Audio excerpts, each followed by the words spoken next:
నమస్తే, welcome to our channel. నేను మీరా.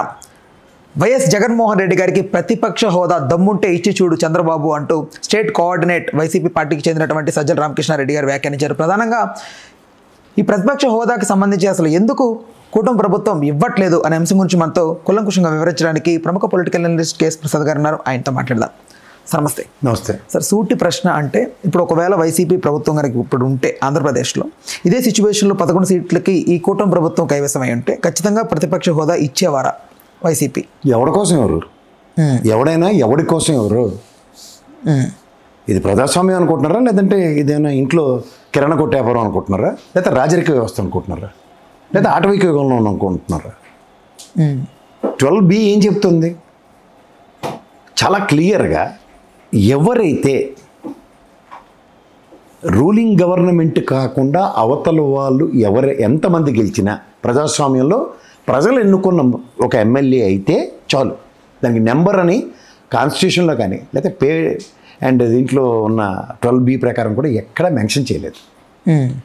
అలాంటప్పుడు ఏ ప్రాతిపదిక మీద మీరు అపోజిషన్ అన్న దాన్ని మీకు మీరే సొంత నిర్ణయాలు తీసుకుంటారు? గౌరవ్ స్పీకర్ గారు ఫ్లోర్ ఆఫ్ ద హౌస్లో అయ్యనపోత్ర గారు చదివిన దాంట్లో కూడా he has not mentioned.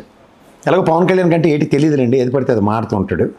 Opposition నేనే తీసుకుంటాను అంటే క్యాబినెట్ హోదా ఉంటుంది అపోజిషన్ లీడర్కి అనుకుంటే తీసుకోవచ్చు. కానీ మీరు ముగ్గురు క్యాబినెట్ మంత్రులు ఉన్నారు కాబట్టి అది కుదురుతుందా కుదరదా అన్నది మీకు మీరే ప్రక్షాళించుకుంటే అర్థమవుతుంది. ఎందుకంటే మా అందరికీ అర్థమవుతుంది.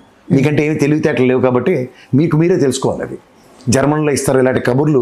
సినిమాలో చూడండి, కమెడీని వచ్చి జోకేసి వెళ్ళిపోయినట్టు వెళ్ళిపోతే ఆఖరికి నవ్వులుపోలే అవుతారు. మీకు ఒకసారి వెనక్కి వెళ్తే చరిత్ర చాలా క్లియర్గా ఉంటుంది. మహానుభావుడు వాజ్పేయి గారు ఇద్దరు గెలిచిన అద్వానీ గారు ఆ రోజు వాళ్ళకి అపోజిషన్ స్టేటస్ ఇచ్చారు.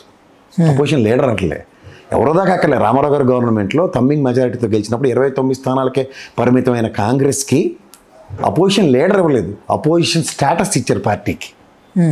దేనికి ఇస్తారంటే ప్రజాస్వామ్యంలో ప్రజల తరఫున ప్రశ్నించడానికి అపోజిషన్ తప్ప ఇంకెవరు మాట్లాడరు. ఎందుకంటే రూలింగ్ గవర్నమెంట్ ఎప్పుడు వాళ్ళు చేసింది right, they live in a false illusion that we are only protectors అన్న కాన్సెప్ట్లో ఉంటుంది. అంచేత వాళ్ళకి ప్రశ్నించడానికి అవకాశం వెసులుబాటు ఉండదు. కాబట్టి ప్రజలు ఎవరినైతే అపోజిషన్ కింద కూర్చోబెట్టారో వాళ్ళకి ఇన్ని నెంబర్ ఆఫ్ సీట్స్ అని ఎక్కడ డిఫైన్ చేయలేదు, ఇంక్లూడింగ్ కాన్స్టిట్యూషన్లో సైతం. కానీ వీళ్ళకి ఇంటర్ప్రిటేట్ చేసుకొని ఎవరి కన్వీనియంట్ ప్రకారం వాళ్ళు మాట్లాడితే అది వాళ్ళ కర్మ అనుకోవాలి. లేకపోతే మేము ఇవ్వదలుచుకోలేదు ఏంటి ఇది నాకు అర్థం కావట్లే. పైపచ్చి దమ్ముంటారా శబ్దం సభలకి ప్రజలు యాక్సెప్టెన్స్ ఇచ్చారు. ఫర్ యువర్ ఇన్ఫర్మేషన్, మేము నీకు ఓటు వేయడానికి సిద్ధంగా ఉన్నామని వచ్చారు. కానీ సిద్ధంగా లేనివి ఎలక్షన్ కమిషన్ మిషన్లు. ఇది గ్రహించుకుంటే చాలు. సిద్ధంగా ప్రజలు ఉన్న దగ్గర ప్రజలు అక్కర్లేని ప్రజాస్వామ్యాన్ని మీరు నెలకొల్పి ప్రజల అపోజిషన్లో మీరు అనుకున్నట్టు 11 స్థానాలకు పరిమితం చేసిన వాళ్ళకి మీరు మాకు ఇస్తున్న సమాధానం 164 అని. 164కి 11కి 170 స్థానాలు టోటల్ అనే విషయం నాకు తెలుసు. కానీ ఆ 11 స్థానాల్లో ఉన్న వాళ్ళకి అపోజిషన్ స్టేటస్ ఇస్తే, మళ్ళీ ఇక్కడ అండర్లైన్ చేసి చెప్తున్నాను, జగన్మోహన్ రెడ్డికి అపోజిషన్ లీడర్ ఇవ్వండి అని అడగట్లే, పార్టీకి అపోజిషన్ స్టేటస్ ఇస్తే ప్రివిలేజ్ ఏంటంటే ఫ్లోర్ ఆఫ్ ద హౌస్లో ఒక క్యాబినెట్ మంత్రులు మాట్లాడినా లేదా గౌరవ ముఖ్యమంత్రి గారు మాట్లాడినా ఏం మాట్లాడారన్న దాని మీద తిరిగి కౌంటర్ చేయడానికి ఆ పార్టీ నుంచి ఎవడైతే ఉంటాడో అతనికి అవకాశం ఉంటుంది మాట్లాడడానికి, దాని మీద చర్చించడానికి, దాని పూర్వపరాలు చెప్పడానికి. ఉదాహరణకు మీరు 14 లక్షల కోట్ల అప్పులు, లేదంటే అమ్మఒడి కార్యక్రమానికి జీటుగా తల్లికి వందనం అని చెప్పి సంవత్సరాల తరబడి ఎగరగొట్టేసింది, రైతులకు 20,000 ఇస్తానని చెప్పింది ఎగరగొట్టింది. విత్ స్టాటిస్టిక్స్కి ప్రజలకి డిస్కషన్ రూపంలో చెప్తారు అసెంబ్లీ వేదికలుగా. ఇవేవి చెప్పడానికి మీరు వెసులుబాటు ఇవ్వకుండా దమ్ముంటారా? దమ్ము ఎందుకు ఉండదు? పులివెందుల నుంచి ఎన్నుకోబడ్డ ఒక ఎమ్మెల్యేగా ఆయనకి అసెంబ్లీకి రావడానికి సర్వ హక్కులు ఉన్నాయి.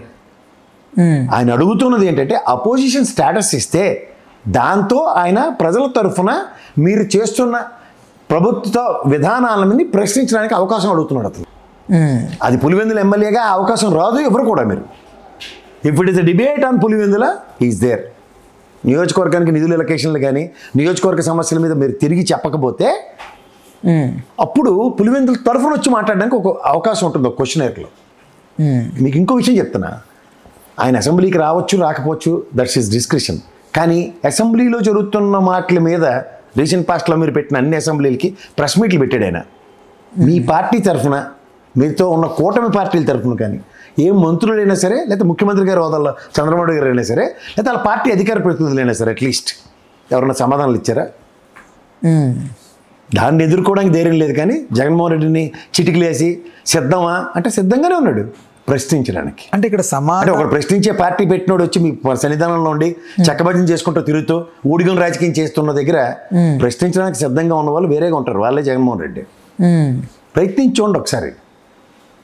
29 స్థానాలు ఇచ్చినప్పుడు ఇదే గౌరవ కాంగ్రెస్కి, ఇదే గౌరవ తెలుగుదేశం అపోజిషన్ స్టేటస్ ఇచ్చినప్పుడు ఎలాంటి డిబేట్లు ఉన్నాయో మేము అందరం చూసింది అది. సార్ అంటే సమాధానం ఇవ్వలేకపోతున్నారా, లేకపోతే సమాధానం లేక ఇవ్వలేకపోతున్నారా? సమాధానం వీళ్ళు చెప్పలేని స్థితిలో ఉన్నారు కదా. అబద్ధాల కుప్పతో 14 లక్షల కోట్లు అప్పు చేసి ఇవాళ నిన్నటి ఆర్బీఐ బాండ్లతో తీసుకొస్తే 2,09,083 కోట్లు అప్పు చేసి పూర్ణకుంభం పెట్టి ఏం చేశారన్నది ప్రశ్న వస్తుంది కదా అపోజిషన్ నుంచి. సంక్షేమం వీళ్ళు చెప్పేది ఏముంటుంది? సంక్షేమం, అభివృద్ధి అంటే అమరావతి, ఈ మూడే కదా చెప్తారు. అమరావతికి 31,000 కోట్లు అప్పు చేశారు. ఏం చేశారని అడుగుతారు కదా. నీళ్ళు తోడారు, కంపలు కొట్టారు. మనమే అడుగుతున్నాం ఇక్కడి నుంచి, నీళ్లు కంపలు మీరెందుకు కొట్టారు, మీరెందుకు తోడారు? ఎవడైతే బిల్డర్ ఉన్నాడో వాడు కదా చేసుకుంటాడు. సో ఎప్పుడైతే ఎవరు ప్రశ్నిస్తారంటే అపోజిషన్ లీడర్ ప్రశ్నిస్తాడు, ఏంది కంపల్లో నీళ్లు మీరెందుకు తోడుతున్నారు? ఎవరికైతే కన్స్ట్రక్ట్ చేయమన్నాడో ఆడవాడు ఎయిర్పోర్ట్ అథారిటీస్ వాడు నువ్వు దొంగ అని చెప్పిన షాపూర్జీ పలంజీవాడికి, ఎల్ఎన్టీకి, ఎన్సీసీకి ఇచ్చారు కదా మీరు. వాళ్ళెందుకు తోడట్లేదు, వాళ్ళెందుకు కంపలు కొట్టట్లేదు, వాళ్ళెందుకు కట్టట్లే? అమరావతి విషయంలో అడుగుతారు. సంక్షేమానికి పెద్దపీట వేసాం, 6 మీ ఇచ్చిన నవరత్నాలతో పాటు 6 అని చెప్పిన దగ్గర సంవత్సరం పాటు ఎగ్గొట్టి ఇవాళ బడ్జెట్లో 13,500 కోట్లు కావాల్సిన దగ్గర 8,000 కోట్లు ఇచ్చి తల్లికి వందనంలో 5,500 కోట్లు ఎప్పుడు ఇస్తారో ఎలా ఇస్తారని ప్రశ్నిస్తారు అసెంబ్లీకి కనుక పిలిస్తే. అలాగే ఉచిత బస్సు ఇస్తామని చెప్పి సంవత్సరం ఎగ్గొట్టి 1000 బస్సులకే పరిమితం చేసిన ఉచిత బస్సు ప్రయాణం మీద మళ్ళీ ప్రయత్నిస్తారు. నవరత్నాలు ఎలాగో ఎగరగొట్టారు. మిగిలిన నోట్లో ఇప్పటికి 3 చెప్పాను. రైతులకు ఇవ్వాల్సిన 20,000 + 20,000 అంటే 40,000, 5,000 ఇచ్చారు. 35,000 ఎప్పుడు ఇస్తారని ఖచ్చితంగా ప్రశ్నిస్తారు. వీటికి మీ దగ్గర సమాధానం లేక 14 లక్షలు కాదని చెప్పి బడ్జెట్లో 6,47,000 కోట్లని పయ్యవల కేశవ్ గారు చెప్పింది. అలాగే ఉద్యోగ కల్పనలో 44 లక్షల ఉద్యోగాల దగ్గర గత ప్రభుత్వంతో ఉద్యోగ కల్పనకు జరిగింది అన్నదానికి మీ దగ్గర సమాధానం లేవు. కాబట్టి ఎందుకంటే మీరు చెప్తున్న 20 లక్షల్లో సంవత్సరం గడిచిపోయింది 4 లక్షల ఉద్యోగాలు ఎక్కడని మళ్ళీ ప్రశ్నించబడతారు. కాబట్టి వీటికి మీరు సిద్ధంగా లేరు. కాబట్టి అపోజిషన్ లీడర్గా మేము ఇవ్వకపోయినా వచ్చడానికి సిద్ధంగా ఉన్నావా అని జగన్మోహన్ రెడ్డి ఎద్దేవా చేయడానికి. ఇప్పుడు కాలేజీలో మనకి లెక్చరర్లు వచ్చి పాఠాలు చెప్తున్నారు అనుకోండి, చదువు మీద పడతాం వెల్కమ్ పార్టీ అయిన తర్వాత. వీళ్ళకి వెల్కమ్ పార్టీ అయింది రెండోసారి కూడా. ఇది మళ్ళీ నరేంద్ర మోడీని తీసుకొచ్చి పవన్ కళ్యాణ్కి చాక్లెట్ ఇచ్చిన వెల్కమ్ పార్టీ అయిపోయింది. అంటే మూసుకుని పని చేయండి అని అర్థం. కానీ మూసుకుని పని చేయకుండా ఇంకా ర్యాగింగ్కి అలవాటు పడి నిన్న కూడా చంద్రబాబు అడిగారు, ఇంకా ఊకిల్డ్ బాబాయ్, తల్లికి చెల్లికి అన్యాయం, అలాంటి మాస్క్ ఇవ్వలేదు, ఇదే కథలు చెప్పుకుని కాలక్షేపం చేస్తున్నారు. పైవచ్చు దానికి పూర్ణ కుంభంలో 2,09,083 కోట్లు ఇవాళకి. ఏం చేశారు? సమాధానం లే. ఏదైనా తట్టడం బట్టి ఎక్కడైనా వేసింది కనబడిందా అంటే లేదు. పోలవరం కుంగిపోవడం చూస్తున్నాం డయాఫ్రమ్ వాళ్ళతో సైతం, అలా కూలుతుంది కూడా పిక్చర్లు ఉన్నాయి. సో ఇవన్నీ కనబడుతున్నప్పుడు మీరు చేసిన తప్పులు డొల్లతనాన్ని ప్రశ్నించబడతాయా అన్నదాన్ని మీరైతే డైవర్టింగ్ పాలిటిక్స్ ఈ తపేలా ఛానల్ పెట్టుకుని చేసుకోవచ్చు. కానీ ఫ్లోర్ ఆఫ్ ద హౌస్లో ఆన్ రికార్డులోకి వెళ్ళే దగ్గర మీ దగ్గర ఒరిజినల్ సమాధానం కనుమరుగవుతుంది. సార్ ఇప్పుడు వీళ్ళు రెడీ టు అసెంబ్లీకి అటెండ్ అవ్వడానికి వీళ్ళు రెడీగా ఉన్నామని సజ్జల రామకృష్ణారెడ్డి డైరెక్ట్ చెప్తున్నారు. ఆయన మీకు ఇచ్చి చూడండి అని. దెన్ మళ్ళీ సిద్ధమా అని బాబు గారు ఎందుకు మళ్ళీ క్వశ్చనింగ్ ఎందుకు చెప్తుంది? అదే కదా, క్రిస్టల్ క్లియర్గా వాళ్ళ అపోజిషన్ స్టేటస్ ఇవ్వండి చాలు. వైఎస్ఆర్సీపీ అపోజిషన్ పార్టీ స్టేటస్ అని చెప్తే చాలు. ప్రాపర్ టైం స్పీకర్ అలకేట్ చేసి తీరవలసిందే as per rule book, as per BSc meeting. They need to give time.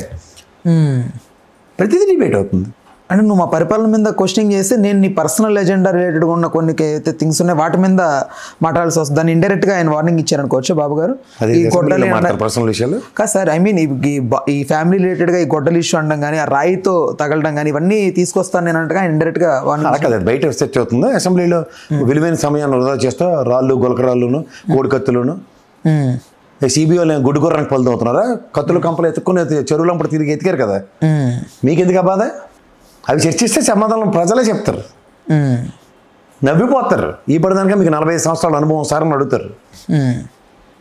Personal విషయాలు చర్చిస్తే ఎందుకు? పర్సనల్ విషయం మాడారనే కదా అసెంబ్లీకి రాకుండా శపథం చేసి మళ్ళీ ముఖ్యమంత్రి వెళ్ళారు. మరి మీకైతే ఒక రూల్ బయటకి మళ్ళీ మీరు గెలవగానే రూల్స్ మారిపోతాయి. అలాంటి పర్సనల్ విషయాలు చర్చా వేదికలు అసెంబ్లీ గౌరవ అసెంబ్లీలు కాదు. దానికి ప్రయత్నిస్తే నవ్విపోతారు అన్న. అది అలా అని ఉండడు ఆయన స్థాయికి అలా అని ఉండడు కూడా ఖచ్చితంగా. మీరు అది సరిగ్గా వెళ్ళలేనట్టుకుంది. ఖచ్చితంగా నేను ఈ విషయాలు చర్చిస్తాను అసెంబ్లీలో, నువ్వు దమ్ముంటారా అని మాత్రం చంద్రబాబు గారి స్థాయికి ప్రసక్తే లేదు. రైట్. అయితే ప్రధానంగా ఇప్పుడు జగన్మోహన్ రెడ్డి గారిని, ఆయన మాటల్ని, లేకపోతే ఆ క్యాడర్కి సంబంధించిన వాళ్ళని ఏది ప్రతిపాదన ముందు పెట్టినా ఎందుకు ఎవరు పెద్దగా పట్టించుకోవట్లేదు ఈ కూటమి నేతలు? ఏం ప్రతిపాదనలు పెట్టాడు ఇప్పటికైనా? ఇప్పుడు ఆయన బయటకు వస్తానంటే వీళ్ళు భయపడి గింజుకుపోతున్నారు, ప్రొటెక్షన్ ఇవ్వలేకపోతున్నారు. అంటే పట్టించుకోనట్లే కదా సార్ ఇంకా ఆయనకు సంబంధించి. పట్టించుకోకపోవడం తప్పు అవుతుందా రైట్ అవుతుందా? తప్పే కదా సార్.